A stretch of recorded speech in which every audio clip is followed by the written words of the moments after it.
right, welcome to the pod. You know, this season's really heating up. Well, we've got Maction on a Tuesday night. It's snowing on the 738 fans gathered in some outpost, some Mount Rust Belt Pleasant, outpost. Toledo. Yep. Is Connor Stalions there? Is Connor Stalions in attendance? He might be. We don't know. Could we be don't anywhere. know. Could be on this pod for all we know.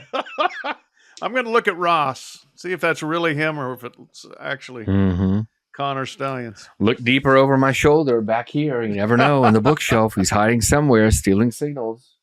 He's there, man. He is everywhere. We'll get to that. And we got our first college football playoff rankings. And so we're taping this first part, Tuesday night. We taped other part earlier Tuesday. So if there's a little, sounds weird or there's some, like we used the wrong ranking or whatever, don't get mad at us. I'm dressed better for this segment. Yeah, whole thing. You're sober now. You're probably drunk at 8 this morning. Anyway, rankings. Number 1, Ohio State. Number 2, Georgia. Number 3, Michigan. Number 4, Florida State. Number 5, Washington. Number 6, Oregon. Number 7, Texas. Number 8, Alabama. Number 9, Oklahoma. Number 10, Mississippi, and so on. It took me, I put a tweet out predicting the top 6. I spent 32 seconds on it, and I said, okay, there it is. Screw the committee. It's a one-man committee. Dan Wetzel. Biggest waste of time is this show. And the committee, I don't understand why these people do it. I'm glad, Ward Manuel could get down there for a couple of days. I know he's not busy at Michigan with anything. Nothing going on. Nothing going on. I mean, how do you get out of how do you just not go to work for a couple of days to do this? I don't know, but the ADs all get to do it. Ohio State, best resume. No one thinks they're the best team, right? Yep.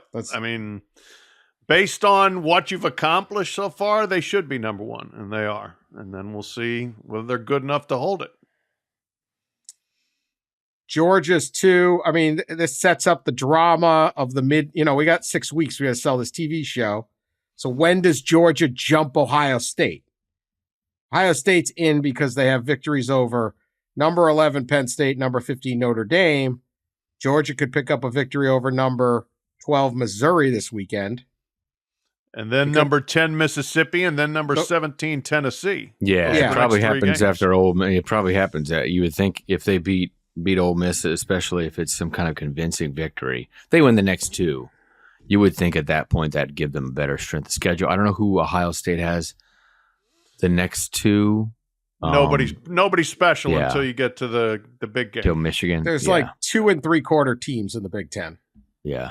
And they've beaten 3/4, and so there's one left. But they got so that's going to be so dramatic. Will Georgia jump Ohio State in the poll?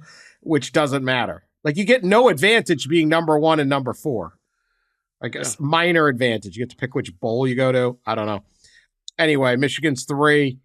Everyone, it's just, hey, they look best eye test, but they haven't played anyone. Really remarkable that Michigan has yet to play a meaningful game, and it's Halloween, and we still got another week. They got Purdue this weekend.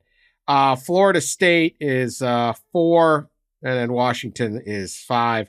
Oregon sitting there at 6. It's really does the Pac-12 cannibalize itself, and then how do these Big 12 teams get in? They're going to need some help. Obviously, Ohio State and Michigan got to play each other, so you do not control your destiny if you're Texas or Oklahoma or the Big 12, but they play there's a lot of ranked teams in the Big 12. So I don't know. Any other thoughts on this?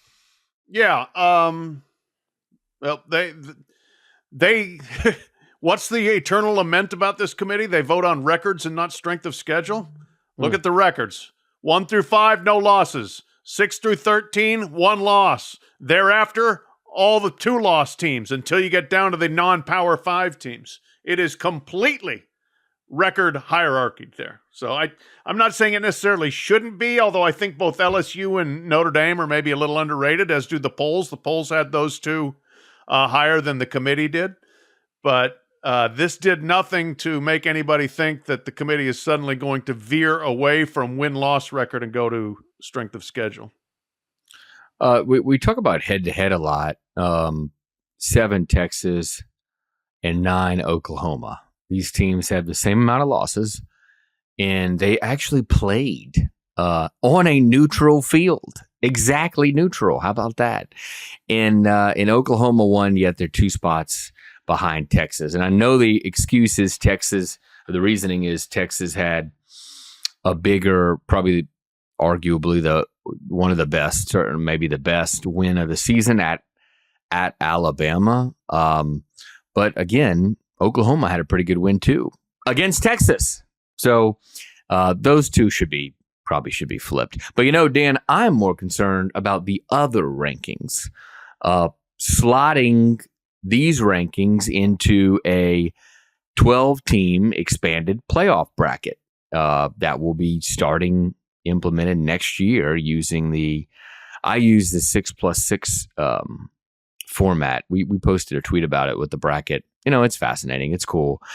And the way the 6+6 works is you have the 6 highest ranked conference champions get automatic qualifiers, 6 at the next 6 highest ranked get at large, and then the top 4 seeds are the top 4 conference champions, and they get byes. So it'd be Ohio State, Georgia, Florida State, and then Washington would obviously leap into the 4 as the presumed Pac-12 champion. But first round matchups: Texas in Ole Miss in Austin, Oregon and Penn State in Eugene, Michigan hosting Tulane, 12 seed Tulane, the 6th conference champion in Ann Arbor, and then Alabama, Oklahoma in Tuscaloosa. And the winner of that one would play number 1 seed Ohio State. You have some fun second round matchups in here as well, including Georgia and Texas, or Georgia and Ole Miss.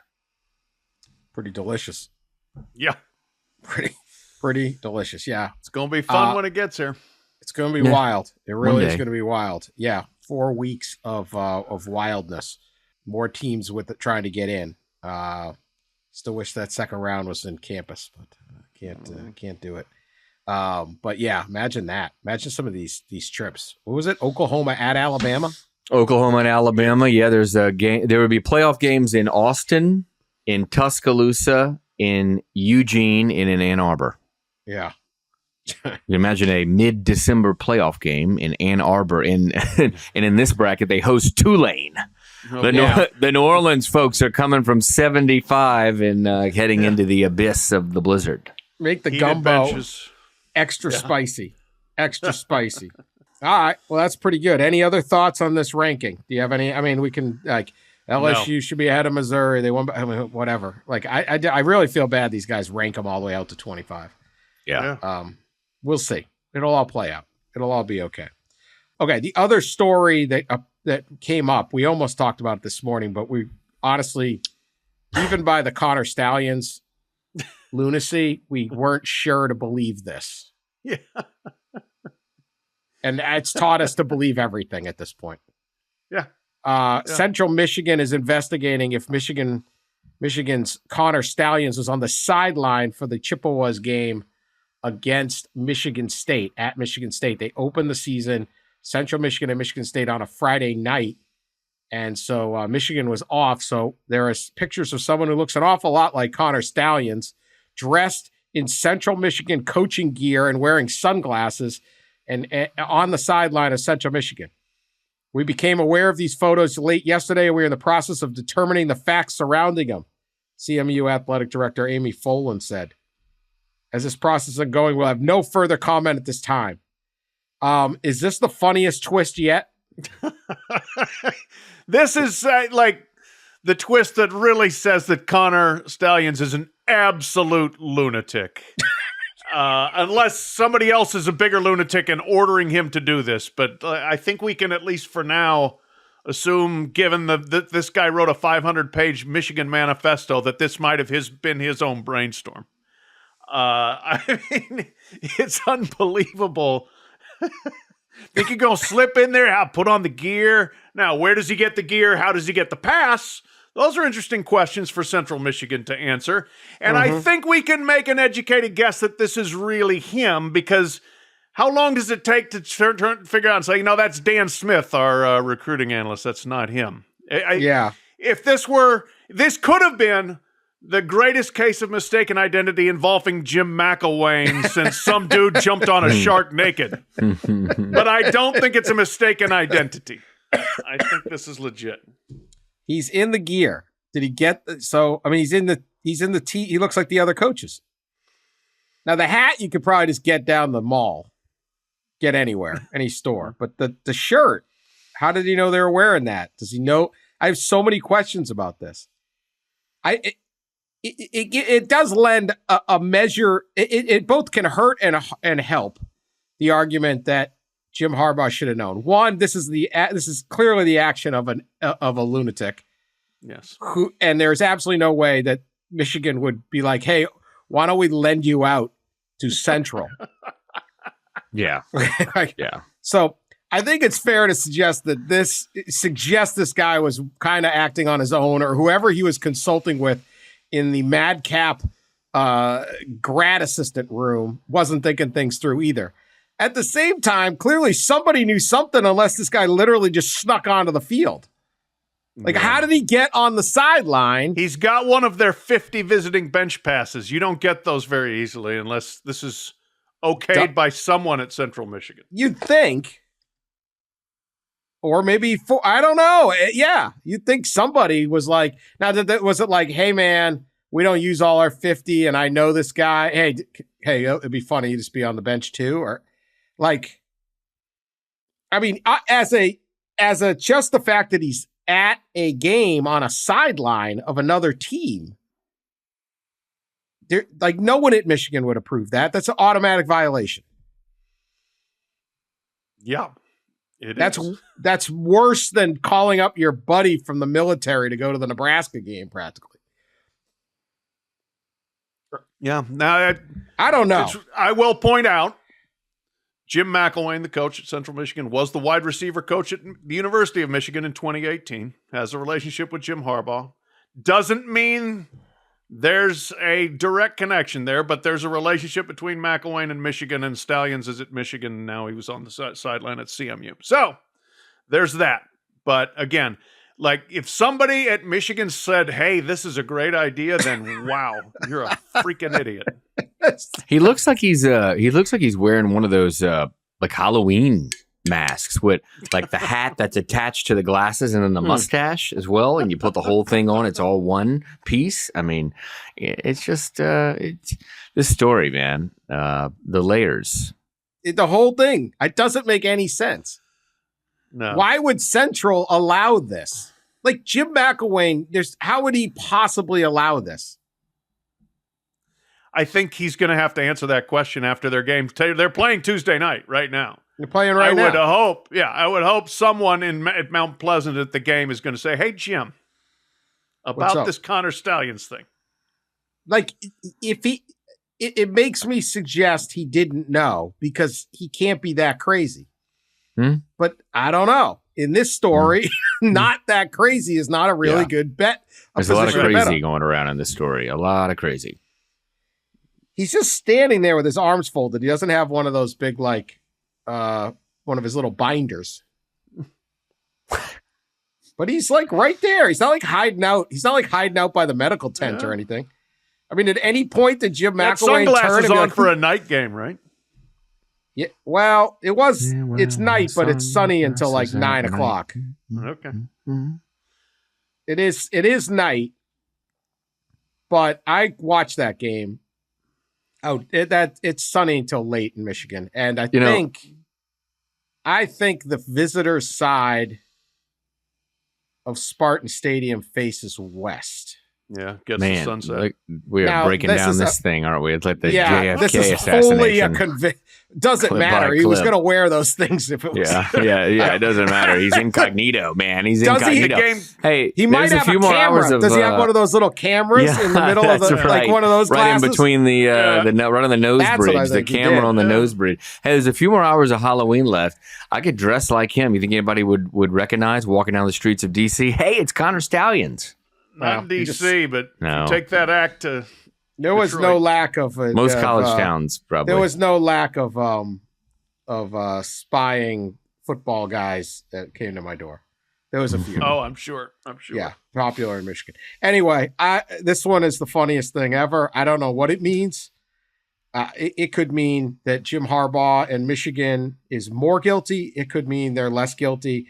I'm not sure which way to lean on it. I lean both ways at different times, and I don't know how Central's just catching strays. Yeah, it's not going to be a stray anymore. I think they've got some serious answers they're going to have to provide here. They lost by like 50 points. Central Michigan, what are you doing with this guy on your sideline? They almost robbed Michigan State of one of their few victories. What are they? Michigan State's got like 2? Yeah, they got 2. That Poor Michigan September State. 9th. Yeah. Anyway, I don't know. He's got visitors bench. He's there. So more on that on Thursday's show. All right. When we return from break, the rest of the show that we taped earlier Tuesday. All right, let's get to a couple of the big games this weekend that will play a factor the rest of the way. None bigger than Alabama, LSU. The SEC kind of popping a little bit this weekend. It's not been their normal dominate all conversation season. They aren't even cheating. They don't even have alleged cheating as good as other leagues anymore. I was telling somebody in the league, I was like, man, you guys have gone from the Wild West to boring compared to everybody else, certainly compared to the Big Ten. Does it mean more? Does it really mean more? I don't think so. I think we got a real case, but we'll get to that too. But let's stay in the South here. Alabama, LSU, one of the great rivalries of late. Every game seems to be this huge either classic contest or some referendum on something. Last year, LSU gets Bama in Baton Rouge. It's Brian Kelly's big victory, signature victory for him. This is going to probably determine the SEC West. Alabama only loss is outside the conference to Texas. They have been very good in stretches. They have a lot of talent.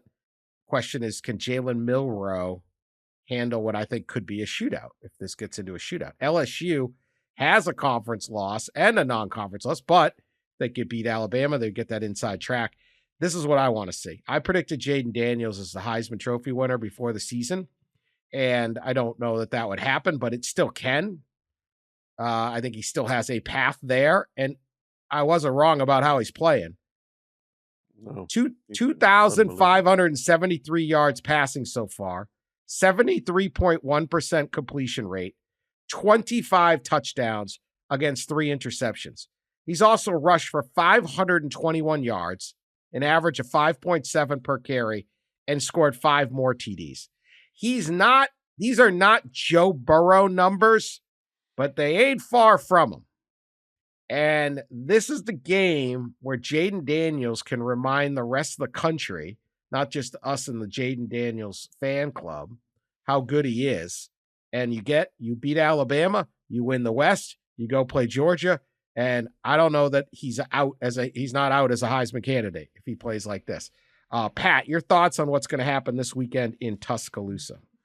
Yeah, I'm with you on Jaden Daniels. Leads the nation in total offense, leads the nation in yards per play, total offense. He's been unbelievable. And really the thing that impresses me most, he's listed 6'4", 210. He looks thinner than that. He takes hits and nothing stops him. I mean, he is incredibly tough and durable for a guy that runs it as much as he does. Fascinating game. We've talked about it. You got to give Nick Saban a lot of credit for cobbling together a season with 1 loss to this point with an offense that is not great.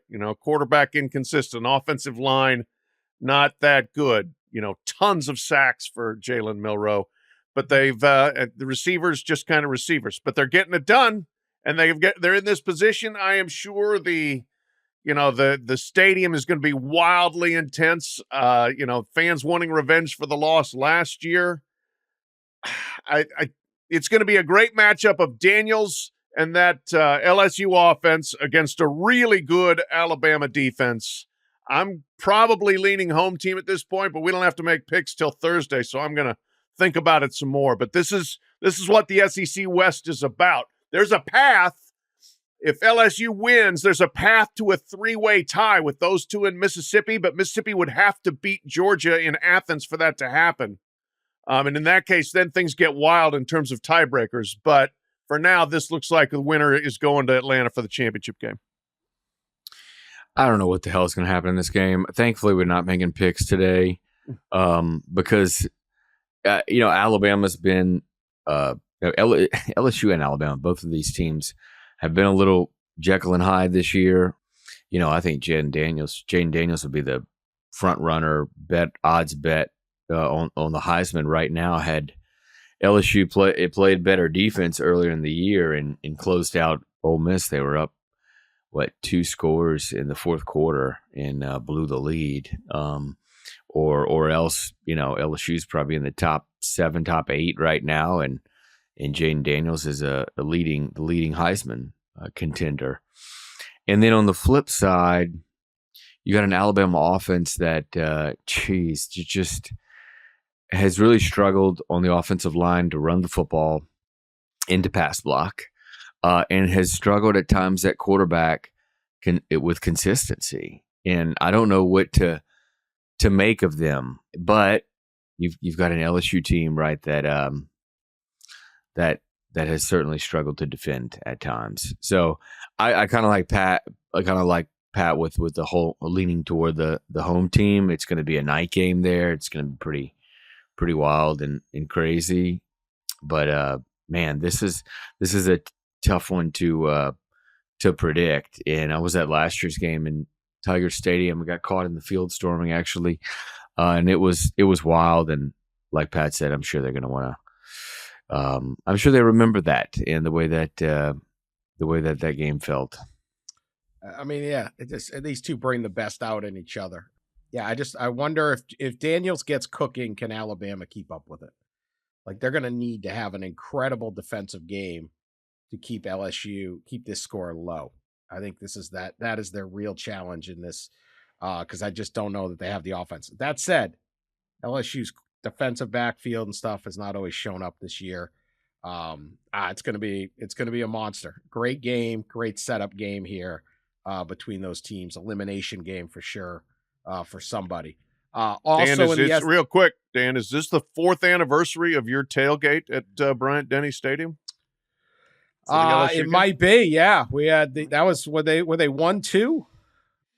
With Burrow. Burrow against Tua, right? Burrow against Tua. Like Donald Trump was there just to add a little extra commotion. That was we had a nice tailgate down there. You and Pete had to work. I didn't. It was great. Enjoyed every second of it. It is one of the best. Look, if you're looking for a rivalry, you want like a guy's trip, birthday, a bachelor party, something like that. Go with your father, whatever. It doesn't have to be guys. But you can't really do better than LSU, Alabama at either place. Yeah, I've been to for that game for both. I mean, it is both places. Tailgate guys, right? I had the tailgate guys. They set up your tent. Yes, you did set up your. I mean, they did everything but shine your shoes. Yeah, it was pretty good. They didn't buy the booze. You had to buy it. Just why. So they could have done more. No, it's going to be fantastic. It's college football at its finest. Can't beat LSU, Alabama, and particularly at night. Oh my goodness. Oh my God. I'm kind of glad that game was at 2:30 Tuscaloosa time, or else we might not have made it. I don't know if we would have made it. We would have powered through. We would have powered through. Show some grit. #grit. All right. The other one, Missouri at Georgia. And question here is, can the Tigers beat not just a good team, but a great team? Missouri is having a big season, 7-1. Best win, though, is home over Kansas State on a long field goal. Other than that, they've beaten a lot of bad teams. They're not taking anything away from beating Kansas State. Kentucky hasn't really panned out as a top tier opponent. Missouri's just taking care of business. Do they have enough to go into Athens and play against a Georgia team that it feels like they kind of, maybe they're not always into every game, but if they feel challenged, they do. It's like they're cornered and it's like, oh yeah, we're still here, but we may sleepwalk a little bit. Ross, your thoughts on the challenge for Mizzou? Are they capable of upsetting Georgia on Saturday? Well, I mean, a much worse Missouri team almost did it last year. Remember in Columbia, Mizzou was like a 30-point underdog and led by 10, I think, midway through or so the fourth quarter, before Georgia came back and scored a couple of touchdowns late to win the game in a wild one. So I think about that. They were able to keep with them then, and this is a better team. Brady Cook is a quarterback playing really well, and Mizzou's defense is playing good enough. I think they can. I don't think they will. Can and will, two separate things. Georgia's playing, I think, too good right now. Dan, I think you summarized it really well. It does seem like in certain games, Georgia does kind of sleepwalk, especially offensively. It just seems like they don't really, want to be there for whatever reason. But lately we kind of haven't seen that team, and they feel like they're rolling a little more. So I think I know we're not making picks, but this one just seems like one of those that gonna get away a little bit, and this is the first we talked about LSU Alabama being the night game. This is like CBS's last doubleheader, SEC doubleheader, and it's a good one. The division lead on each, but this is the opener, and something tells me it's not going to be. It might be a little snoozer. Yeah, it's. I mean, when you put a number next to the opponent's name, like there is with Missouri, I think that gets the attention of Georgia. When you people start talking, they could be vulnerable here. Brock Bowers is hurt. Rivalry game cocktail party. No. Kentucky looks good coming in. No. So Missouri had the advantage of sneaking up on Georgia last year. Now, all respect to Missouri, they have had an excellent season. Brady Cook has played very well at quarterback. Luther Burden should be very much in the conversation for like first team All-American receiver. He's been fantastic. Cody Schrader, running back, I think he's second in the SEC in rushing to Ray Davis. So they've got some weapons. Defense, it's not bad. They can be disruptive at times, but I do think this game basically rises and falls on how Georgia plays. If Georgia plays to its customary standard, Georgia will win and probably win fairly easily. If Georgia screws around, as it has done a few times this year, could be an interesting one. So it will be, to Ross's point, it's going to be a great day of SEC football. East in the afternoon, West at night. Let's see where they stand come midnight. All right, now to it really means more conference.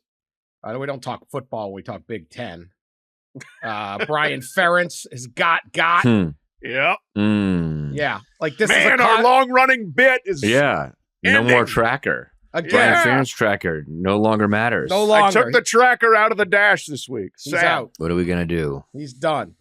Again, SEC is just about football. The Big Ten is the mayhem conference. It's the crazy cousin conference. Stop looking down your noses at the SEC. These wild and down south. You guys are crazy. Okay. True. Brian Ferentz could not get there and getting 325 points. He gets fired. Now he's going to be relieved at the end of the year. The Iowa offense coordinator, the son of the head coach, Kirk Ferentz. Kirk Ferentz still can't fire his son. We get this. This is part of my humor on this entire thing. Statement from Beth Getz. Henry B. and Patricia B. Tippy, interim director of athletics chair. That is her title. I hate when they do that. I hate it. Henry B. and Patricia B. Tippy got to jump in on this. Yeah. Oh, yeah. Interim athletic department chair. Interim director of athletics. Can't just call it. Like, okay, Henry B. and Patricia B. must have dropped some coin to have this interim director of athletics chair named after them. Hell you really want to be involved in this? Yeah. Like, leave our name off of it in this situation, will you, please? There are 3 names in the statement getting rid of Brian Ferentz. None of them are Kirk. 4 paragraphs about basically after conversations with head coach Kirk Ferentz, coach Brian Ferentz, and President Wilson. The Sickos committee wondered whether they had a parent-teacher conference and like Kirk had to sit in a tiny chair in like the 3rd grade, talk about your child. Yes, development hasn't all been there. Little chatty in class. Acts up. We'll work with him at home. We'll work with him at home. Yeah, sorry. I don't know what Henry B. and Patricia B. think. Do you really need the middle initial too? I mean, who are these people? It all goes back to Iowa. Iowa's just got to throw a little extra salt in there every time. They can never behave. Can't even fire a guy who should have been fired 2 years ago like anyone else. And here's the thing. He's not even fired. He's relieved of his duties at the end of the season. They're 6-2. They can still win the Big Ten West. And you're saying this guy absolutely isn't good enough. So not good enough that I had to go talk to the president of the school. I had to make a move as the Henry B. and Patricia B. Tippy interim director of athletics chair. I had to make the call. I had to overrule.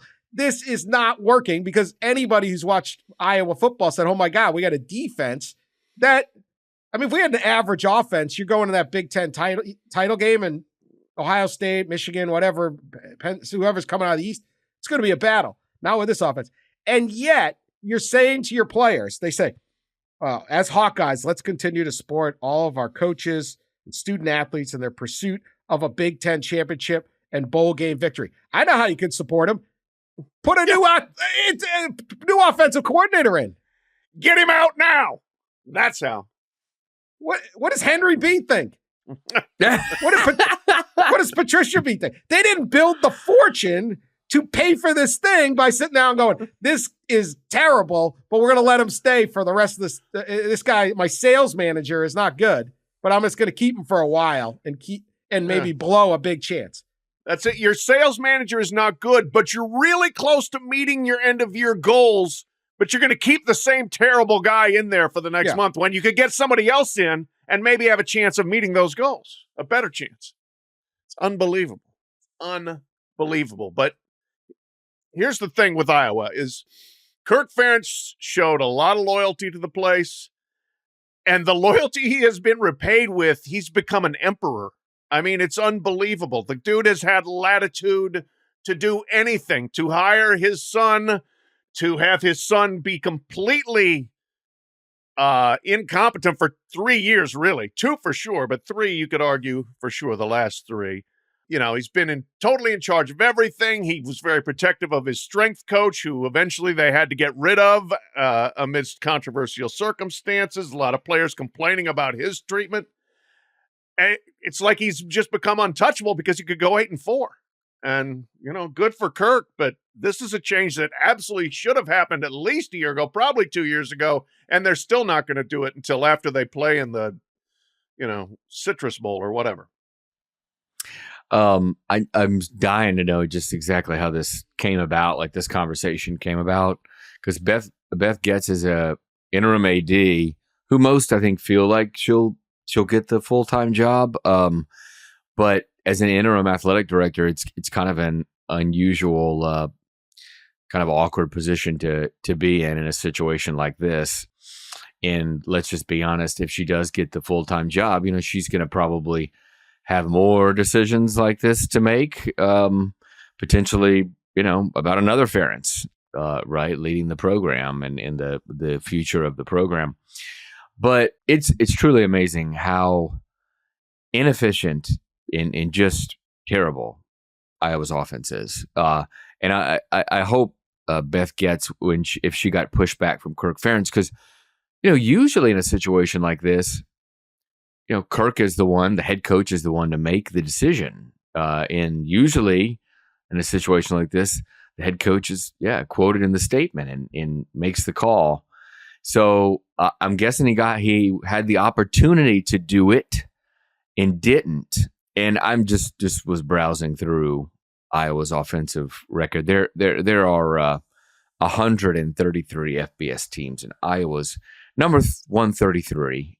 But not only that, and that's in average yards per game, which is they're at 232, which is 25 yards worse than the next best team, Eastern Michigan.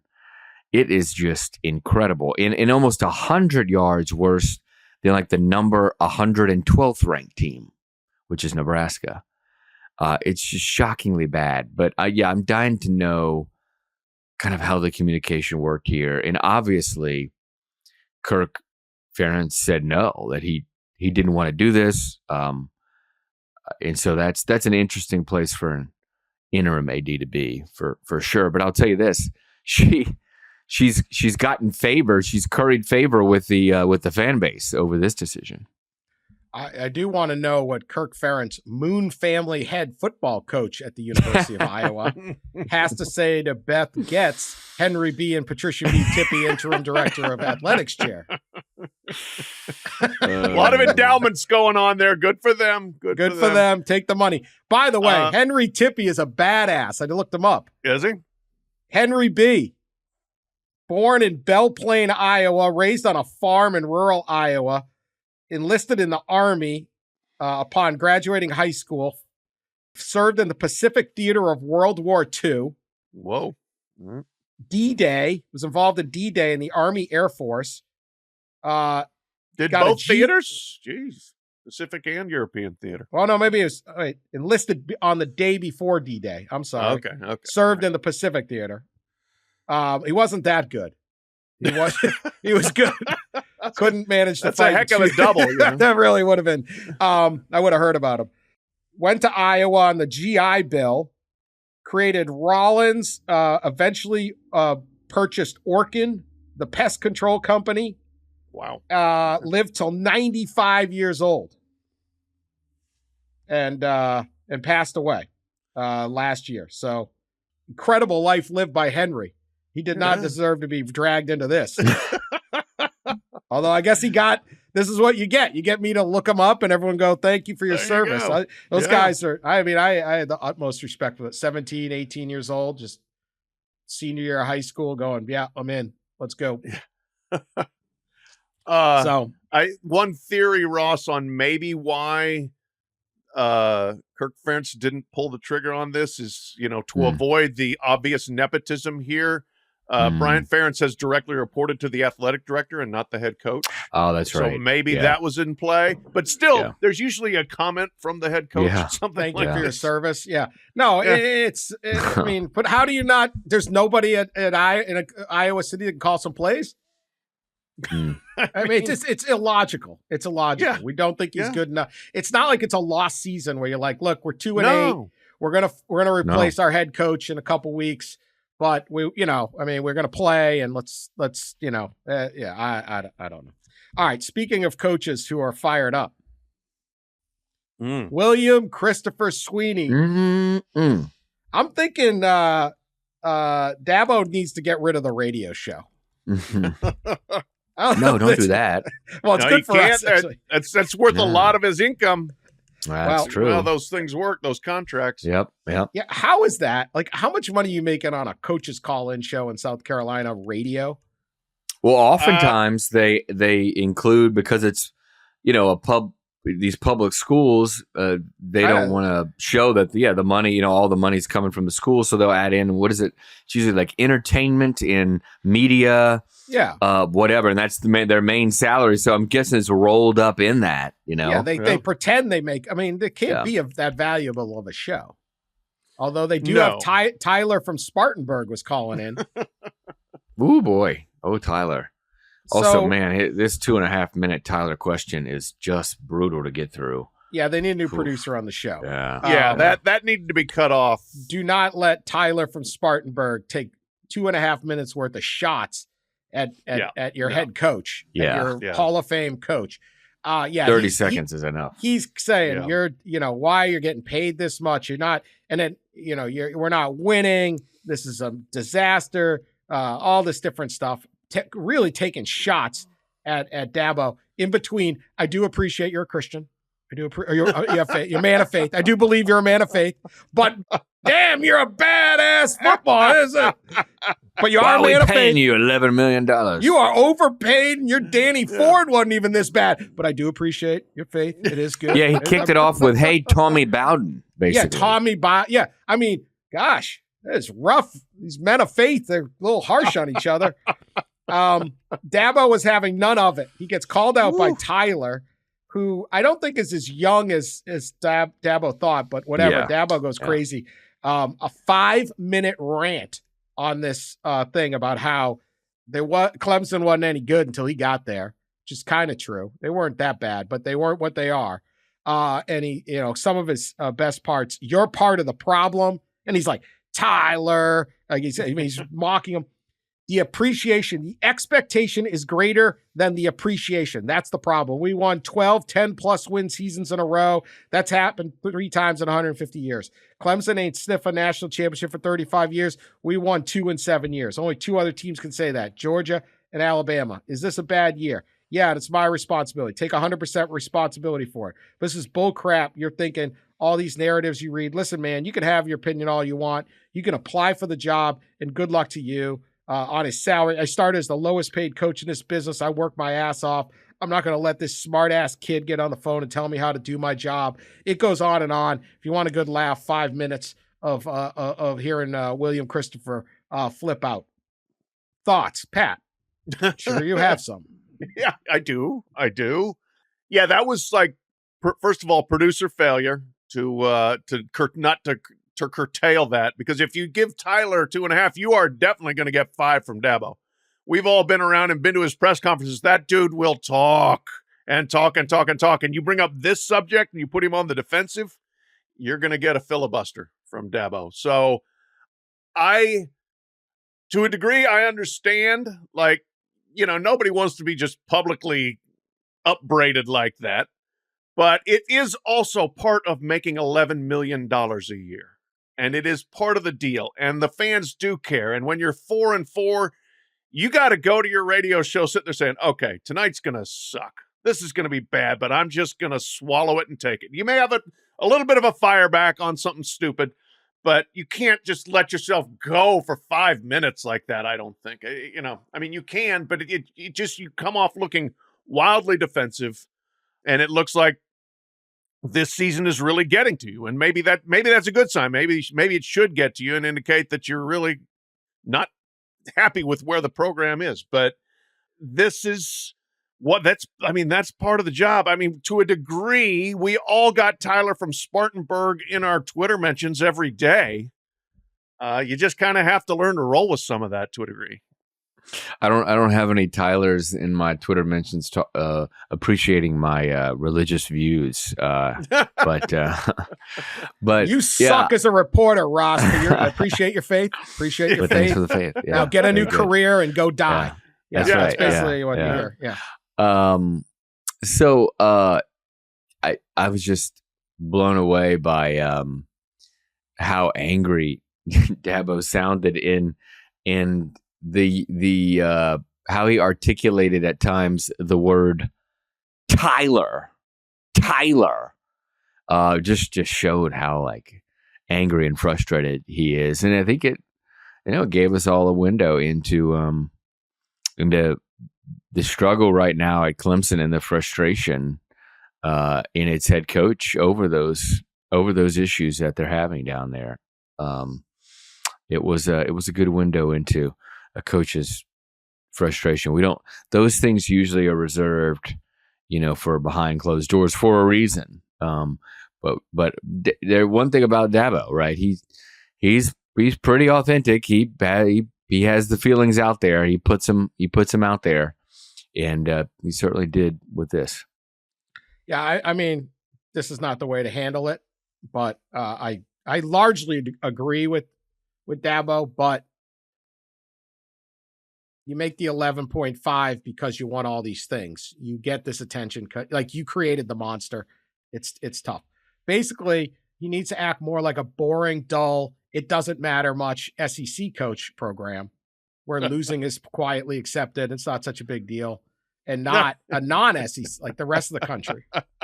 Again, ACC acting up, SEC not, all about football. Boring. Guys have lost your mojo. You lost your mojo. Hey, real quick. Yeah. I'm sorry. Are you done on Dabo? I'm done. Yeah. Okay. I'm done. Yeah. No, I kind of addressed the question in the 40-yard dash this week about whether he can get it back. Like once you have that run, that great 6-year run that they had, is it over? And it may be, but there are definitely historical instances of all-time great coaches who have had a great run, then hit a tough period, and then come back and win championships. Barry Switzer at Oklahoma had the great run in the 70s, then came back and still won a title in 85. Bear Bryant had a run in the 60s and another run later in the 70s with a bad 3-year stretch in between. John McKay had 4 titles spread out over like 13 years. Woody Hayes, so it can happen. But is Dabo one of the truly all-time great coaches who can do that, or did he just have a great run? There's nothing wrong with, if that's it, he's still had an all-time career. He's the greatest coach in Clemson history, but we'll see whether he can, turn it around. He's going to have to adapt, modernize, do things differently, which is tough for him, but I don't think it's out of the question. Yeah. Well, and all those coaches, like one thing certainly Bear Bryant did right was adapt to the times. I think he changed it after those bad seasons. He changed his offense. Didn't he go to the Wishbone? I feel like he went to the Wishbone. They did in the early 70s. Yep. Kind of evolved a little bit, and you wonder if Dabo can evolve, right? He's really not used the transfer portal very much at all. He's pushed back against it. I remember it's been a year and a half. I remember meeting with him in his office, and he looked at me. He said, "Ross, I know at some point I'm going to have to use the portal. I mean, obviously I'm going to have to use it, but we don't need it right now." And I think maybe he needs it right now. So it'll be interesting to see if coaches can, those coaches you mentioned, I think a lot of them to an extent did adapt to the times and change and evolve. And we've seen that from Nick Saban too, obviously, especially offensively with schematics and how he views the game. Can Dabo adapt now? Bear Bryant integrated the roster. Yes. That was certainly a factor. Yeah. If you look at his 3 worst years were 60, I think it's 68, 69, 70. Well, that's, the time when Alabama was one of the last schools playing with an all-white roster. Yeah. So that's part of it. Like, they're not 4-4 because they're missing on a couple transfers, but maybe because there were close games and one player can make a difference and fill a gap. But they still have a lot of good recruiting talent. It's still a great place. They're still should be able to get recruits, but it is a battle. I remember Brian Kelly having a terrible year at Notre Dame one year, like 3-9. Next year they're good. Mark D'Antonio had a terrible year at Michigan State amidst his very good run. Obviously, those guys didn't reach Clemson levels, but all of a sudden it's like, oh boy, bottom falls out. If the really good coaches spring back up. The other thing you could do, and I don't really know how this would even work with Dabo, because it's just so ingrained at Clemson, but you go the Urban Meyer route and keep bouncing around. Right. Go to another school. And, I've done my work here. I'm going to step down for a year, do a little TV, and then boom, something opens and I go back in. It's not really his personality though. So we'll see where it goes. All right. Other conferences acting up in ways the SEC are supposed to. How about Bedlam? Oklahoma State. Oklahoma's doing their part as a future member. This is the final game of Oklahoma State for a long time. It's got a great nickname. It's a passionate rivalry. If you've ever been to it, football and basketball, I really hope to at least keep the basketball. There's no excuse to not. There's plenty of games you could play. They should certainly keep it in the other sports, wrestling and softball and all that. But it's crazy important in Oklahoma. It's crazy important in Oklahoma. Oklahoma normally dominates the football rivalry on this, but obviously Mike Gundy's evened it out some in certain years. But Gundy said the rivalry's not as big as it was.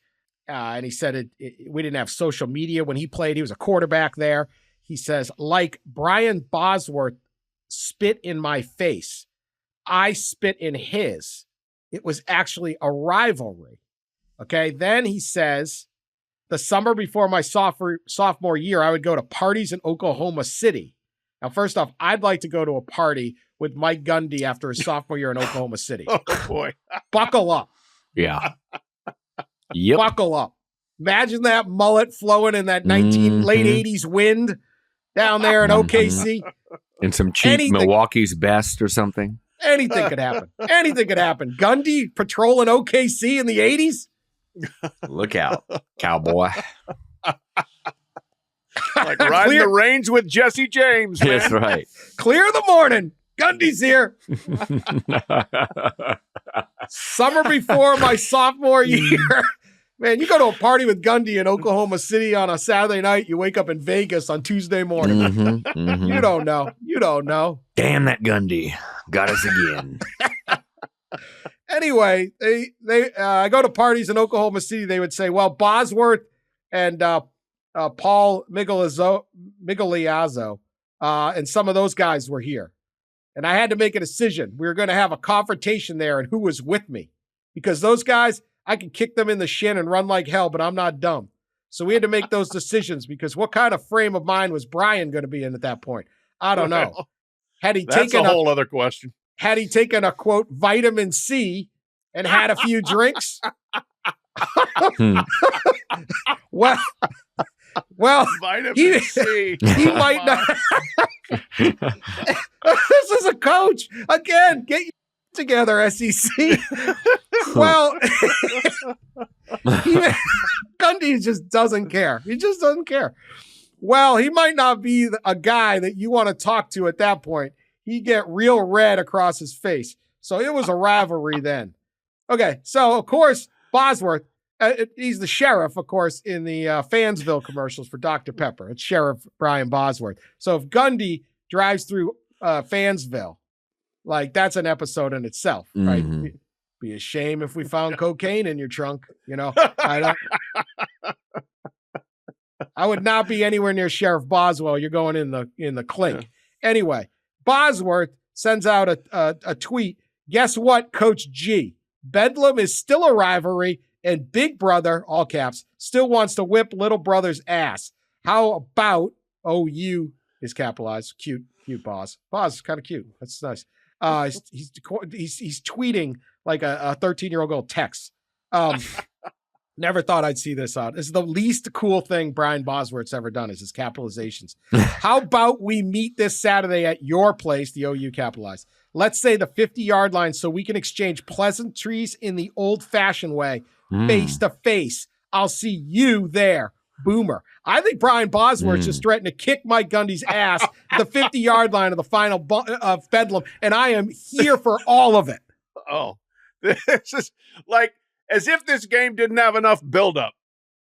Now we have got these two guys, both Oklahoma natives, both loud, cocky dudes who, you know, represent their fan bases and going at each other like this. And a Gundy dropping the vitamin C line, that is just incredible. That, you know, Boz might have had some performance-enhancing metabolics that he had ingested during his day. I will say, the night before the 1996, January 1, 96 on Rose Bowl, New Year's Eve, 95, I had many drinks accidentally with Brian Bosworth. And, wow. Yeah, he weighed about 70 pounds less than he did when he played, but he was great company. It was we were talking about his acting career and this. We were at a Northwestern alumni party. Northwestern was going to play USC in the Rose Bowl. My wife was a Northwestern grad. Her friend's Northwestern. So that's who I was there with, and why he was there, I never really figured out. But he goes wherever he wants. He just walks in. Right. I'm Bosworth. He's Boz. He's Bosworth. He's Sheriff Bosworth. So, but anyway, no, I mean, He was great company then, and I'm glad to see him get riled up here for the last Bedlam. Hopefully it's really not the last Bedlam, but for now, it's on paper it is. I hope so. Was he suggesting that they meet at midfield and like spit in one another's face? Either spit or fight, one of the two. Face to face. I don't know. Yeah. Maybe they're gonna kiss. I have no idea. I really hope.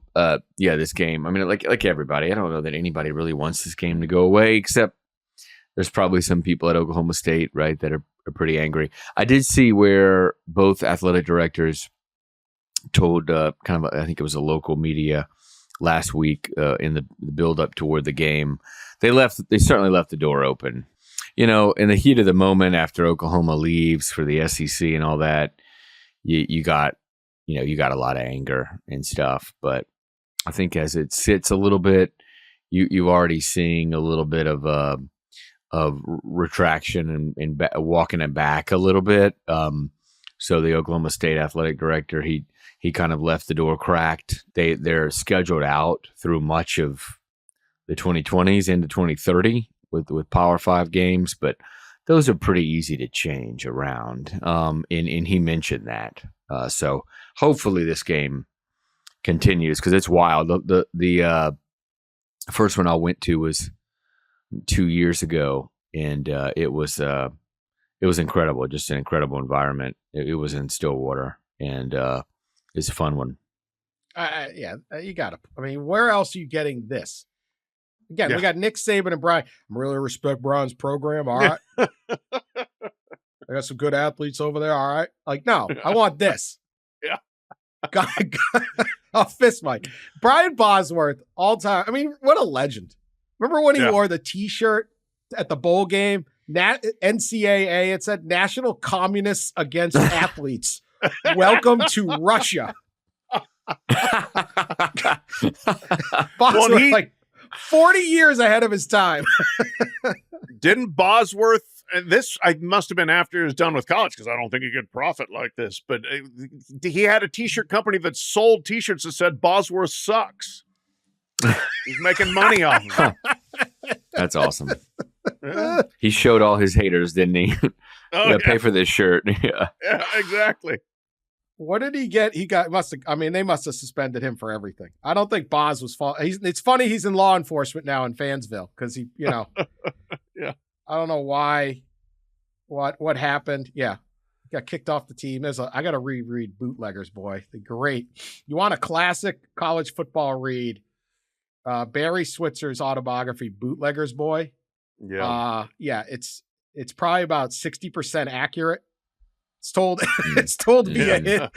We don't know which 60%, but it's 100% funny. Don't let the facts get in the way of a good story. No, and they won't. It is one of the greatest college football books ever. I read that book when I was in high school or something, and it literally made me a college football fan. I think it was one of the books that I just was like, I cannot believe this is real. There is a guy. This is how this operation works. Anyway, good times. No punching each other, fellas. No punching. No spitting either. That's gross. Yeah. I know. Yeah. And, that's just gross. But, if you guys do a little pointing, little flip the mullet, I don't care. I don't care. Let's do this. All right. Couple stories I got to get to before we got a People's Court too. Quickly, our Santa Cruz otter. You remember Sea Otter 841? Yes. Sea Otter 841. Congratulations are in order for the Santa Cruz Otter 841. Now, if you remember, Sea Otter 841 is famous for stealing surfboards from the surfers of Santa Cruz and boldly running up and almost like just snatching their surfboards away and stealing them. And it led to the start of what we really saw was a lot of otter uprising around the country. Yeah, it was, we had river otters, we had sea otters. There's a lot going on earlier. Anyway, congrats. Sea Otter 84 is a mom. Yeah. There are pictures have emerged of her with a little pup playing in the waves off of Santa Cruz.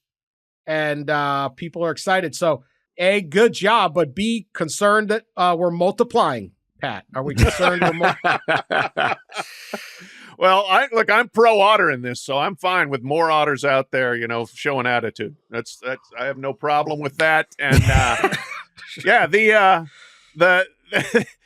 she had disappeared. 841 had disappeared, and you know what? Between the bears with the numbers and we need names instead of numbers for our animals. But still, she disappeared. And everybody's like, "Oh no, did she get killed? Is she hurt?" No, she was pregnant. She was just going off to have a pup. So she had the pup. Congratulations to her. Get back to stealing, get back to protecting the turf, and go otter. I'm down with the otter struggle. Have as many pups as you can. We need all these stories that we can get, So more content, more pups, more content. No sign of the husband. That's like a battered husband. Like you don't see otter 841. Stay home and clean the house. I'm going playing with the.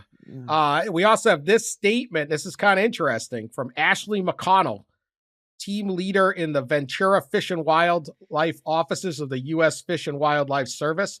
God, the titles. Everyone's got a title. I want a longer title. I barely have a job. Ashley McConnell said, brought this up that maybe the reason the surfboards were getting stolen is because of the pregnancy. Hormonal surges related to pregnancy have been known to cause aggressive behavior in female southern otters. Not just in otters, I'm here to tell you. Yeah, I'm just going to leave that right there. You can jump that one, Pat. You can jump on that grenade. Yeah, no, there was some pregnancy flashes that, yikes, run the other way. Otter 841 is there for all of us. All right, finally, quick people's court, okay? Washington, D.C. This is your turf, Ross. Yeah. The couple D.C. firefighters, okay? So what happened was they got a March 24th, so it's a little bit dated, but they just had action. The story just popped back up. A 911 caller reported a woman suffering some chest pain at an office in Northeast D.C. Ambulance 3 was sent to help. Yet the two firefighters assigned to ambulance 3, it had been a busy day. They said they were hungry and they had just ordered some food on the Chick-fil-A app. So they put their lights on, but rather than go directly to emergency, they stopped at the Chick-fil-A at 14th Street and Maryland Avenue to get their Chick-fil-A. Wait, 14th and what? Maryland. Northeast. Maryland Ave, Northeast. And it was about a mile. It was sort of on the way. And they went in and got their food. And they claimed that there was no delay. They were, Chick-fil-A, great service. They're pretty quick. Service. Yeah, if you order through that app, it is pretty good. They're pretty quick. They were fired for this. They were fired. It took classic. It took the NCA slow. I mean, it took 7 months to conduct this investigation.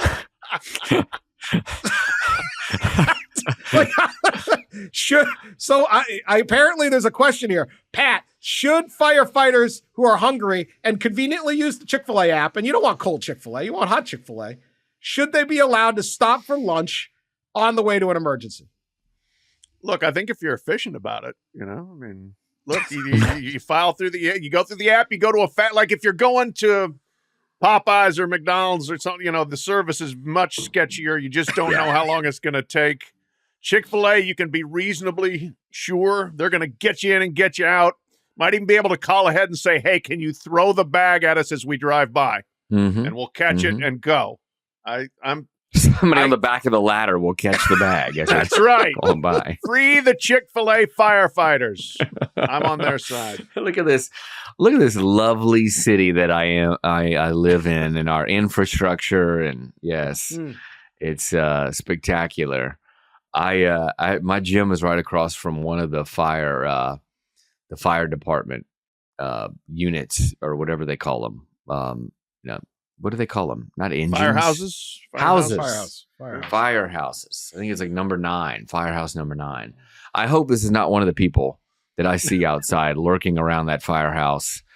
These firefighters just kind of waiting on the next call. But glad to see we're in the news. There you go. Yeah.